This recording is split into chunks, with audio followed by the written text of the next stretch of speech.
Got about 5 minutes left. My name is Will, and this is my attempt at my first 50K Ultra at the Sulphur Springs Trail Race.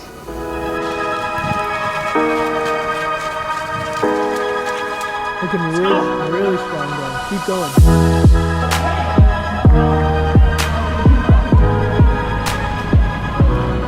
What's up everyone? So I'm about 40 minutes into the longest run of my prep so far. It's gonna be a 3-hour run. Just thought I'd take a minute to talk about the rest of the prep because Coach Dalton and I just finalized, well, not finalized, but strategized a little bit of the kind of peaking of the training. So getting closer, I think after this, I'll be about 5 weeks more of really building. So we're gonna be adding about 20 minutes onto each long run, running into the trails that I'm running the race in, which is actually kind of behind me here in the valley. So it's going to culminate in my longest ever training run, which will be somewhere in the ballpark of 4 hours. So really trying to work on just seeing how I feel on this course and where are the places where I can run a little quicker, where are opportunities to conserve some energy, and just get a real sense and comfort of being in here in the trails. It's going to be interesting, really getting into uncharted territory. So something we're all about is kind of redefining our limits. So definitely doing that right now. This is actually the top. This is where the race will start and end, which is, yeah, it's pretty cool. So yeah, let's go. Let's get the rest of this running. What's going on, guys? Dalton here. I'm going to give you a little behind the scenes of how we're thinking about Will's training program moving forward. He's out for a little run, so I'm going to share some insights. So as you heard him say, this is going to be one of his longest runs of the block so far. He's out doing a 3-hour run, and we got some ground to cover in order to get him prepared for the 50K. But what I like to think about when it comes to preparing a new ultramarathoner for a long distance run are 3 key things. One is, how do we prepare the tissues, the joints, the ligaments, the bones to take on the demands of running 50K? How do we increase the amount of volume and time on feet that you're getting throughout a week without resulting in injury? And then the third thing is, how do we layer in fueling both pre, during, and post so that the body is able to sustain the amount of volume and running that you're doing? So these are the 3 key things that we've really been trying to focus on with Will. And I think he's doing a really good job of them. And they're the common mistakes that I see people make. And what I usually see happen is, 1, people are not running enough. So I hear people who are preparing for an upcoming 50K who are running 2 to 3 times a week. This is not enough time on your feet to accumulate the load that you're going to take on for a 50K to do it in a productive way. Can you do it? Sure.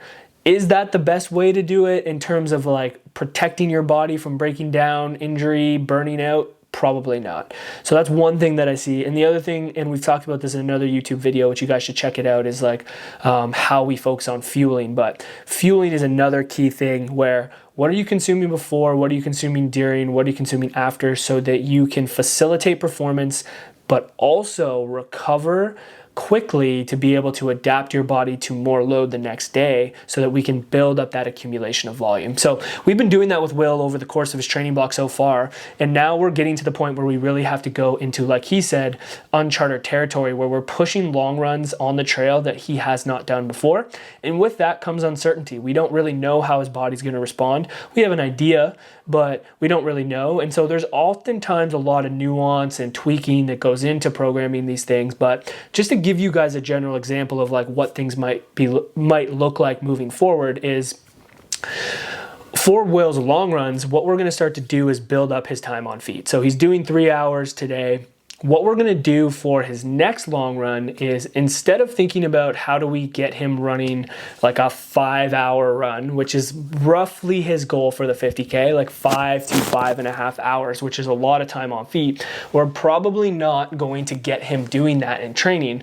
But how do we get him tolerating or simulating that amount of time in a way that is productive for recovery, training, and avoiding injury? And one way I like to do this with newer ultramarathoners is space out that volume across 2 runs in a short span of time. So what it might look like is Will might go out and do a 3-hour long run next weekend, and then the next day do a 2-hour long run to accumulate that total 5 hours on feet in a short span of time. This is a good way to simulate, how the body might take on more load. He's not going to be fully recovered by the next day. He's probably going to be a bit tired. His body's going to be a bit worn down. You can kind of simulate that environment of like when you're 40K into your long run and you really are not feeling like you want to do that last 10K to get to your 50K ultra marathon. Your body and your mind has had some experience of what that feels like. The other thing is this allows us to accumulate more time on feet without resulting in an injury. And so what I find people do is they don't run enough throughout the week. So they're running 3 times a week versus 6 times a week. And now they're maybe cramming this volume into 3 runs. And typically what that looks like is 2 really short runs and 1 really long run. So now you're exposing your body to like 30 to 45 minutes of running in one session, and then up to 2-3 hours, even longer, depending on how far you're going to go before doing the race in one run. And that is just a recipe for injury and burnout and not being productive. So that is one way we're going to build his long run and his time on feet as we move into the race.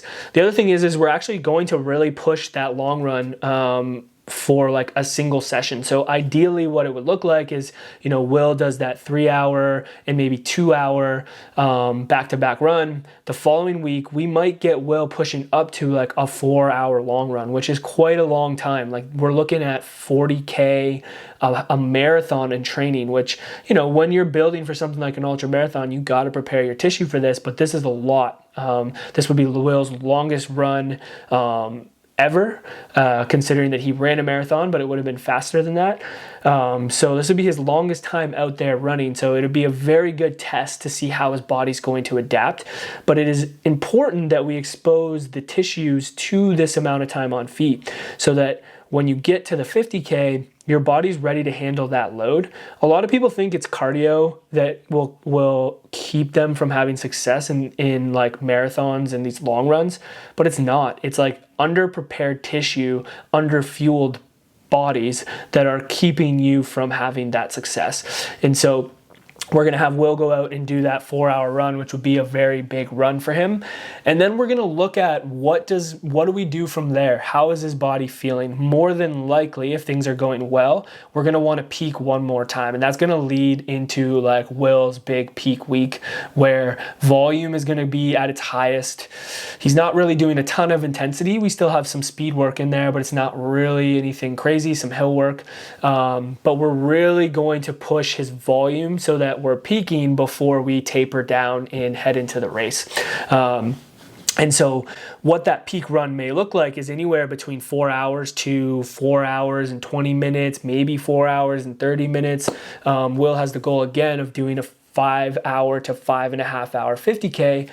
We want to really push that long run as much as we can leading into that race to be as productive as we can.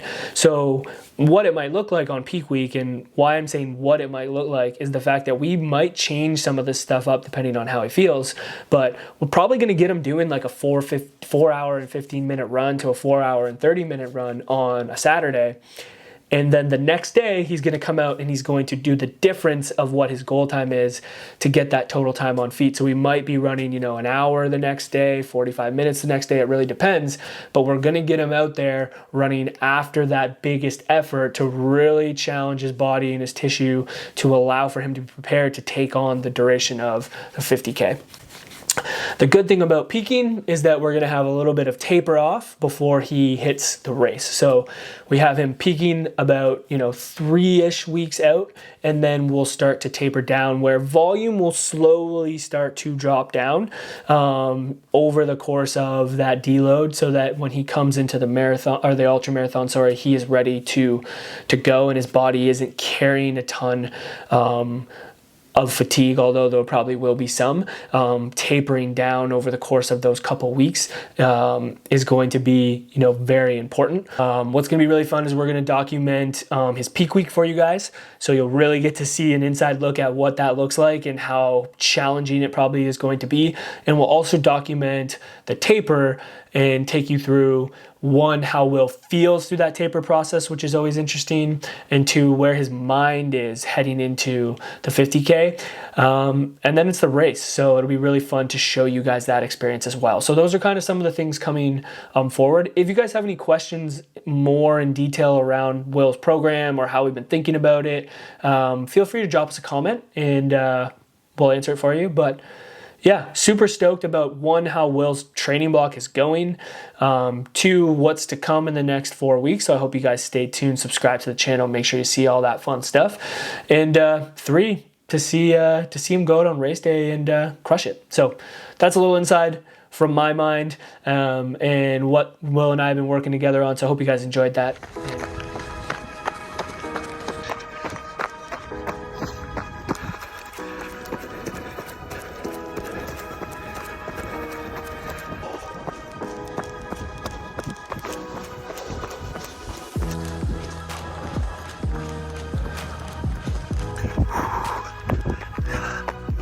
Got about 5 minutes left, then we're done for today.